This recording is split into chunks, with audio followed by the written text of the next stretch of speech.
nanti menurut kamu secara Alkitabiah atau dikatakan nggak di Alkitab bahwa nanti bentuk perayaan ini, ya perayaan ini itu akan terjadi di surga juga ya. Jadi nanti di surga ada the Holy of Holies juga. Jadi ada ruang pertama, kedua, dan ketiga. Begitu juga kah? Jadi apakah nanti kita, ini tiba-tiba muncul aja, kita yang nanti di surga gitu, yang semua orang baru nanti masuk itu ya, ke ruang satu, kedua, ketiga. Gitu kah?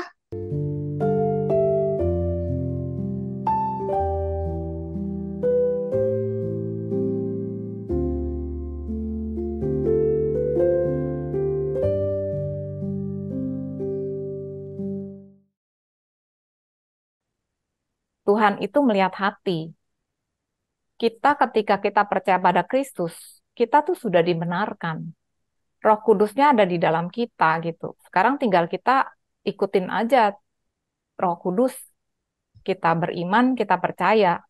Nah, itu yang harus kita fokuskan. Ya, setiap orang selama di bumi itu pastilah masing-masing melakukan kesalahan gitu kan. Tetapi ya kita nggak fokus ke situ. Kita fokusnya pada ya terima kasih Tuhan, Engkau sudah ampuni gitu ya. Kita jadi kita mengucap syukur justru karena Tuhan itu baik. Meskipun kita tuh secara daging nggak sempurna, tapi Tuhan itu sudah mengampuni karena Tuhan melihat anaknya yang ada di dalam kita. Kita ada di dalam anaknya gitu. Nah, ketika kita percaya itu, justru itu akan meningkatkan iman kita. Kita jadi berpikir, oh iya ya, Tuhan itu baik ya. Meskipun aku nggak sempurna, Dia sudah mengampuni, Dia sudah membayar harga untuk kesembuhan, untuk kesehatan, untuk damai sejahtera, untuk penyediaan. Nah, dari situ makanya kan dikatakan the goodness of God that leads us to repentance. Jadi kebaikan Tuhan lah justru yang membuat orang itu bertobat atau menjadi baik gitu.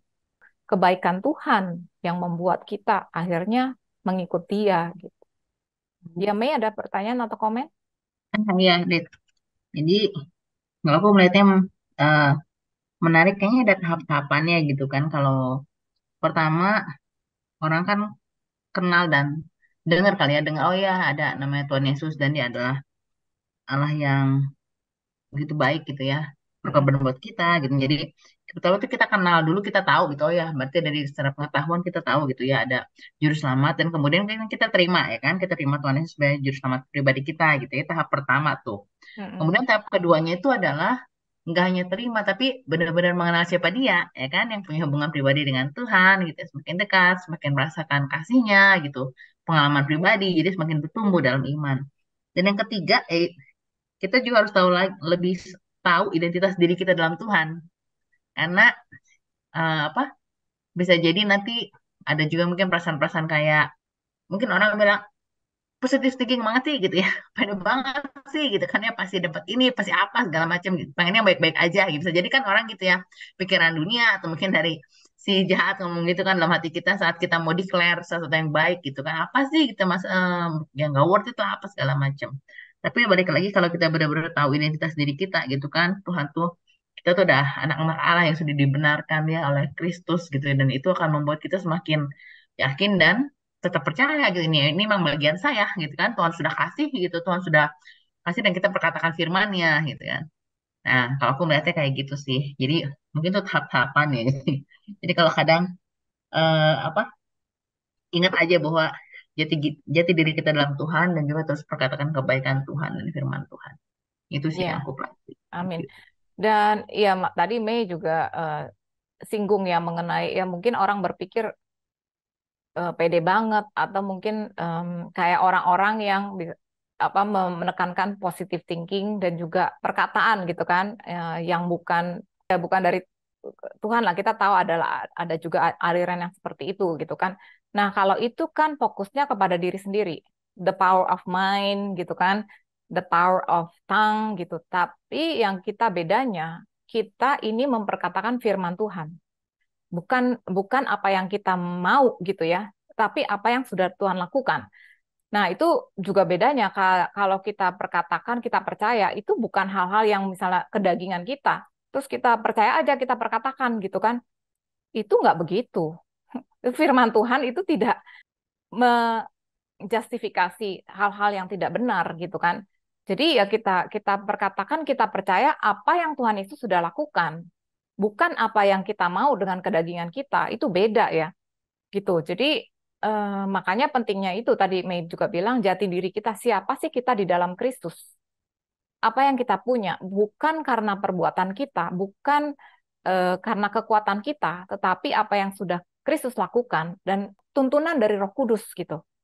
Karena Roh Kudus itu akan menuntun, nggak mungkin kepada kedagingan, nggak mungkin. Dia akan menuntun kita kepada kebenaran. Kristus itu adalah kebenaran gitu. Jadi fokusnya adalah Kristus. Jadi akhirnya yang dimuliakan juga Kristus. Karena kita tahu kita tuh nggak bisa gitu, in and out of ourselves, kita tuh nggak bisa, kita nothing gitu.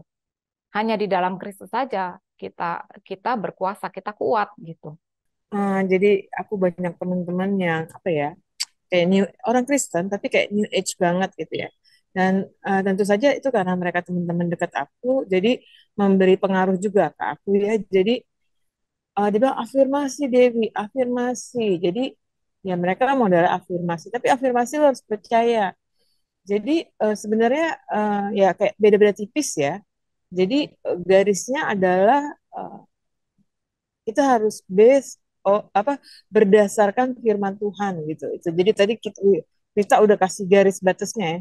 Jadi memang kita afirmasi, kita percaya, tapi ya apa yang kita afirmasikan atau apa yang kita percaya harus ya berdasarkan firman Tuhan itu. Jadi bedanya kita dengan orang-orang yang ya New Age Christian sama orang Kristen yang aliran New Age dengan ya kita yang apa ya lebih udah mengetahui kebenaran ya itu.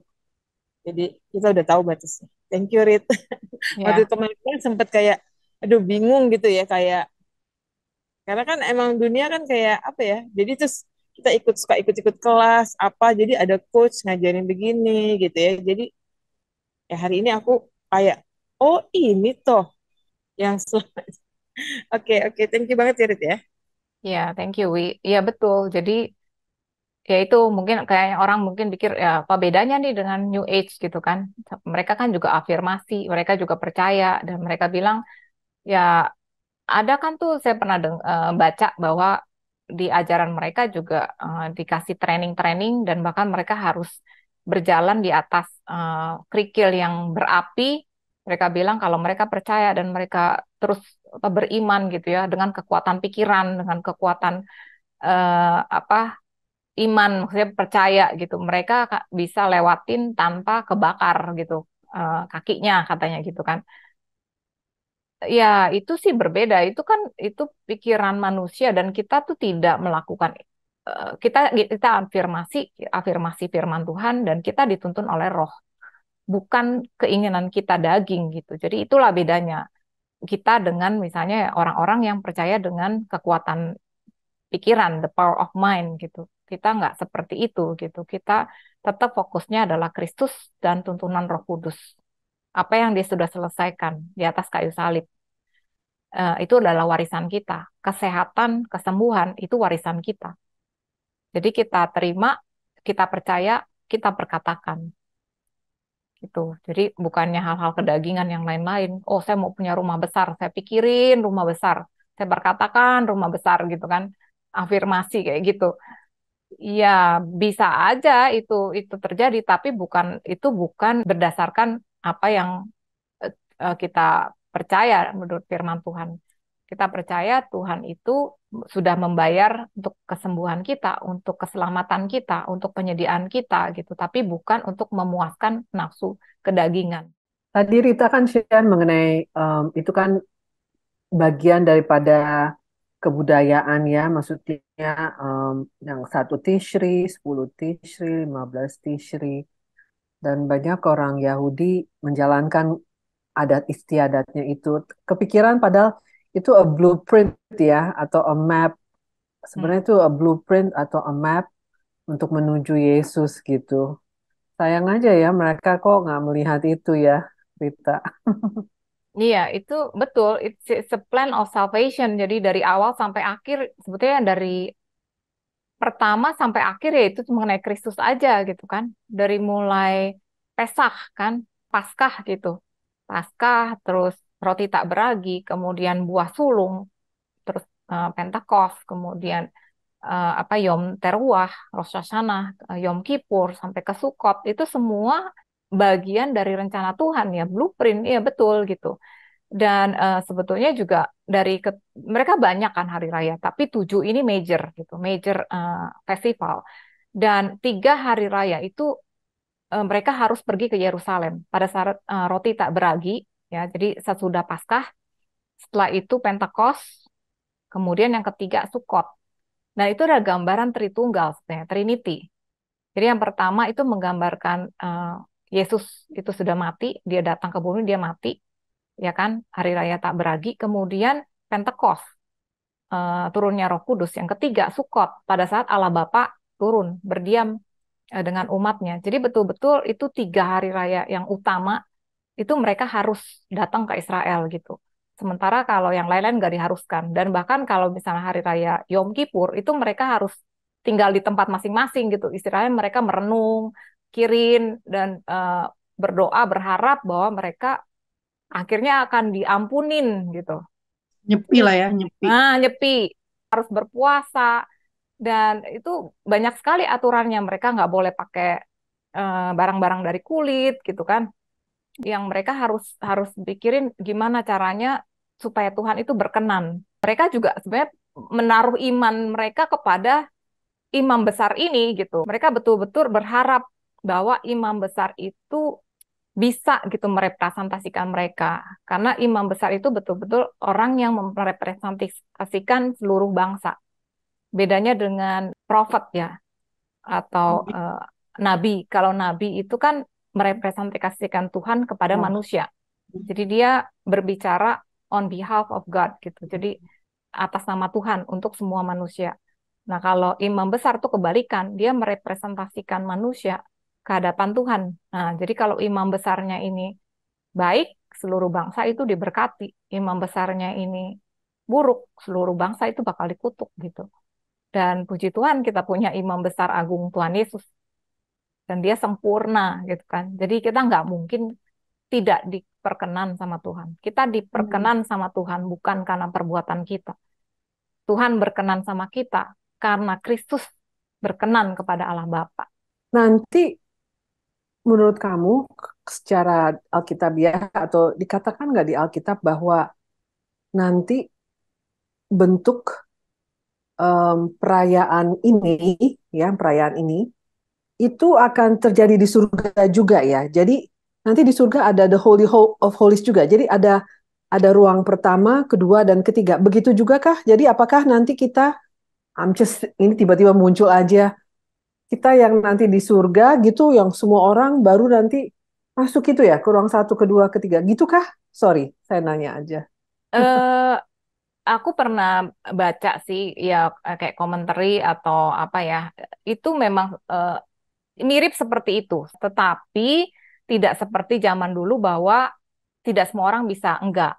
Karena kita tuh seperti tabernakel Daud, kita bukan seperti tabernakel Musa gitu ya, di mana dulu nggak boleh orang masuk ke sembarangan gitu. Tapi kita seperti tabernakel David gitu. Tabernacle David kan memang juga dikelilingi oleh worshipers gitu kan, para penyembah gitu kan, terus ada juga gatekeeper dan sebagainya gitu. Jadi lebih kepada seperti itu, seperti tabernacle David, bukan seperti tabernacle Moses. Oke, mari kita bersatu dalam doa. Bapa, kami mengucap syukur Bapa karena Engkau baik. Engkau mengasihi anak-anak-Mu.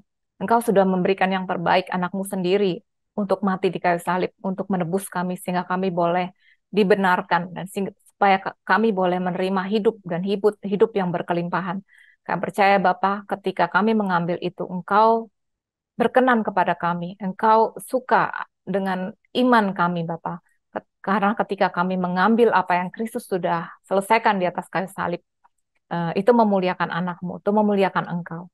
Terima kasih Bapa. Biarlah Roh Kudus-Mu sendiri yang mau tuntun kami senantiasa, supaya kami boleh mengerti kebenaran-kebenaran di dalam Kristus, siapa kami sesungguhnya di dalam Engkau, Tuhan Yesus, identitas kami sebagai anak-anak Allah. Terima kasih Bapa, Kau berjalan di depan kami, Engkau menutup barisan di belakang kami, Engkau di samping kami, di bawah kami, di atas kami. Kami percaya Bapa, Engkau menyertai kami dimanapun kami berada. Engkau memberkati kami dan melindungi kami dan seluruh keluarga kami. Engkau menyinari kami dengan wajah-Mu dan memberikan kami kasih karunia-Mu. Engkau menghadapkan wajah-Mu kepada kami dan memberikan kami damai sejahtera Engkau. Terima kasih Bapa, kasih-Mu, Bapa kasih karunia Tuhan Yesus dan penyertaan Roh Kudus menyertai kami sekarang sampai selama-lamanya, sampai kelak kami juga akan bersama-sama dengan Engkau dalam kekekalan di dalam langit dan bumi yang baru. Terima kasih Bapa, di dalam nama Tuhan Yesus. Kami berdoa dan kami juga mau berdoa khususnya untuk bangsa Israel Bapa. Kami percaya bangsa ini adalah biji mata-Mu Bapa, anak-Mu yang sulung, dan kami percaya Engkau mengasihi bangsa ini.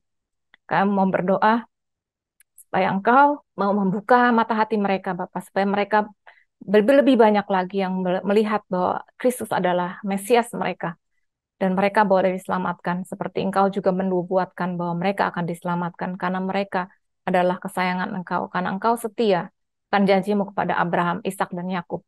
Terima kasih Bapak, kami mau serahkan ke dalam tangan Engkau, kami memberkati Israel, memberkati bangsa kami, negara kami. Terima kasih Bapak, di dalam nama Tuhan Yesus kami berdoa dan mengucap syukur. Amin.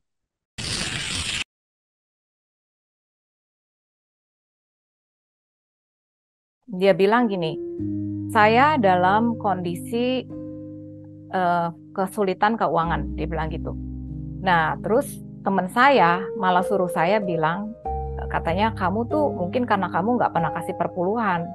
Coba kamu kasih perpuluhan, katanya. Pasti kamu bisa lihat deh, Tuhan akan memberkati. Dia bilang gitu kan. Nah, terus dia bilang gini, pastor gitu, pendeta, gimana saya mau kasih, sedangkan saya aja untuk makan aja untuk dia dan keluarganya itu masih kekurangan. Tambahan lagi dia punya utang yang dia harus cicil, dia bilang gitu. Jadi gimana ya? Apakah saya memang harus kasih perpuluhan? Halo semuanya, salam sejahtera dan semoga semua dalam keadaan sehat. Selamat berjumpa dalam Grace for Indonesia.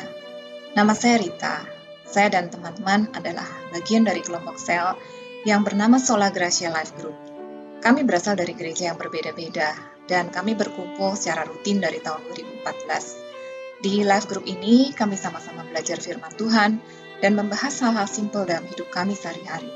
Bagaimana menghadapi tantangan hidup, dan kami saling mendukung satu sama lain. Dan kami melihat dan merasakan bagaimana Tuhan bekerja luar biasa dalam kehidupan kami, mengubahkan kami dan mengubah keadaan kami secara luar biasa.